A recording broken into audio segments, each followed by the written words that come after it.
Alright guys, here we have Mr. Burling defending his decision to sack Eva Smith as a result of her organising that strike.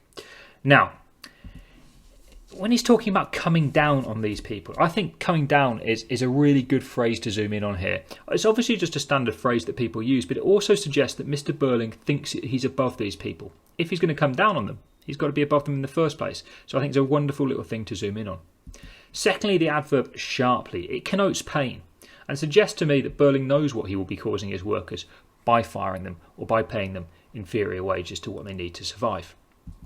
These people obviously refers to the working class, but it groups the working class together with that determiner these and makes them one, makes them seem different and inferior to Burling himself and other industrialists like him. Now, this is the bit that I really love. They'd soon be asking for the earth. But the fact that they're asking for the earth implies that Mr. Burling thinks he owns the earth and it is his to give away. Now, I think the inspector alludes this with his next line, it's better to ask for the earth than take it. And he suggests that industrialists like Burling have taken the country's resources and are hoarding it for themselves.